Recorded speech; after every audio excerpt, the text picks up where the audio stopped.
National Herald வழக்கில் அமலாக்கத்துறையின் குற்றப்பத்திரிகையை ஏற்க நீதிமன்றம் மறுத்திருக்கிறது. சோனியா ராகுல் காந்திக்கு எதிரான குற்றப்பத்திரிகையை ஏற்க டெல்லி நீதிமன்றம் மறுப்பு தெரிவித்திருக்கிறது. சட்டவிரோத பண பரிவர்த்தனை வழக்கு தொடர்பாக இந்த வழக்கை அமலாக்கத்துறை தொடுத்திருந்தது. தற்போது அதில் முக்கிய திருப்பமாக அமலாக்கத்துறையின் குற்றப்பத்திரிகையை ஏற்க நீதிமன்றம் மறுத்திருக்கிறது என்ற அண்மை செய்தியை பார்க்கிறோம். சோனியா ராகுல் காந்திக்கு எதிரான குற்றப்பத்திரிகையை ஏற்க டெல்லி நீதிமன்றம் தற்போது மறுத்திருக்கிறது. சட்டவிரோத பண பரிவர்த்தனை வழக்கு தொடர்பாக தனியார் புகார் அடிப்படையிலானது என்று நீதிபதி தெரிவித்திருக்கிறார். கூடுதல் விவரங்களை டெல்லி செய்தியாளர் கணபதியிடம் கேட்டு வரலாம். வணக்கம் கணபதி. நேஷனல் ஹெரால்டு வழக்குல அமலாக்கத்துறையோட குற்றப்பத்திரிகையை நீதிமன்றம் மறுத்திருக்கிறது. இந்த வழக்குல இது ஒரு முக்கியமான திருப்பமா பார்க்கலாமா? கூடுதல் விவரம். டெல்லி காவல்துறையின் பொருளாதார குற்றங்கள் பிரிவு சமீபத்திலே இந்த நேஷனல் ஹெரால்டு வழக்கிலே முதல் தகவல் அறிக்கை பதிவு செய்திருக்கிறது.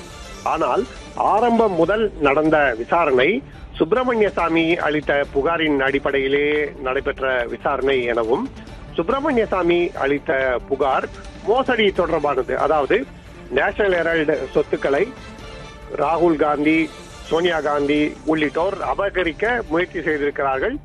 பல 100 கோடி ரூபாய் மதிப்புள்ள சொத்துக்களை மிகவும் சொற்ப விலையிலே அவர்கள் தங்கள் வசமாக்கி இருக்கிறார்கள். இதுதான் சுப்பிரமணியசாமி புகார் அளித்திருந்தார்.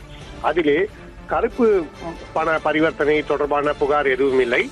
ஆகவே அமலாக்கத்துறை கருப்பு பண பரிவர்த்தனை தொடர்பாக தாக்கல் செய்துள்ள குற்றப்பத்திரிகை, அதாவது அமலாக்கத்துறை இடி கம்ப்ளைண்ட் என்று சொல்வார்கள், அது மற்ற வழக்குகளிலே எப்படி குற்றப்பத்திரிகையோ அதற்கு இணையானது. அந்த அமலாக்கத்துறை தாக்கல் செய்த அந்த ஆவணத்தை ஏற்க நீதிமன்றம் மறுத்திருக்கிறது. ரோஸ் அவென்யூ நீதிமன்றத்திலே இன்று இது தொடர்பான விசாரணை நடைபெற்ற போது சிறப்பு நீதிபதி விஷால் கோகனே ஒரு உத்தரவை பிறப்பித்திருக்கிறார்.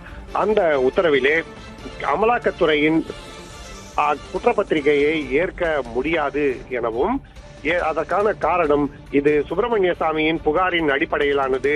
எந்த ஒரு போலீஸ் துறை, அதாவது டெல்லி காவல்துறையோ அல்லது சிபிஐயோ இது தொடர்பாக எந்த விதமான முதல் தகவல் அறிக்கையும் விசாரணை தொடங்கிய சமயத்திலே பதிவு செய்யவில்லை என குறிப்பிட்டிருக்கிறார். அதற்கு பிறகு சமீபத்திலே டெல்லி காவல்துறை முதல் தகவல் அறிக்கை பதிவு செய்திருக்கிறது. இது தொடர்பாக அமலாக்கத்துறை தற்போது மேல்முறையீடு செய்யலாம் என திட்டமிட்டிருக்கிறது. நிச்சயமா கணபதி, இந்த வழக்குல சோனியா ராகுலுக்கு ஒரு மிகப்பெரிய சிக்கல் இருப்பதா கூறப்பட்டது. தற்போது இது அவங்களுக்கு ஒரு அட்வான்டேஜா இருக்குமா? மேலும் இந்த வழக்குல கர்நாடக துணை முதல்வர் டி.கே. சிவகுமார் எல்லாம் ஆஜராக வேண்டும், விசாரிக்க வேண்டும் அப்படின்னு சம்மன் அனுப்பப்பட்டது. அது தொடர்பான பின்னணி என்ன?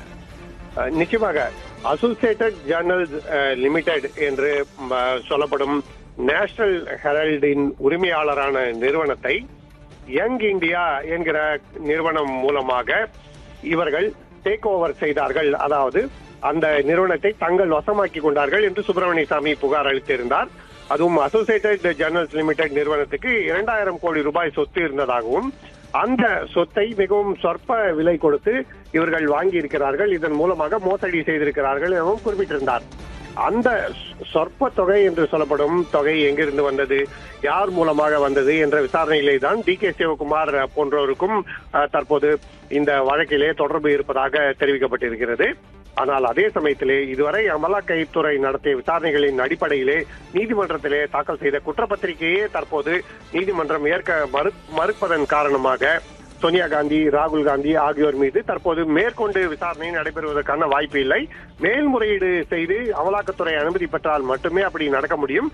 அதுவும் தற்போது டெல்லி காவல்துறை பதிவு செய்துள்ள எஃப்ஐஆரை சுட்டிக்காட்டி அவர்கள் அப்படி செய்வதற்கான வாய்ப்பு இருக்கிறது.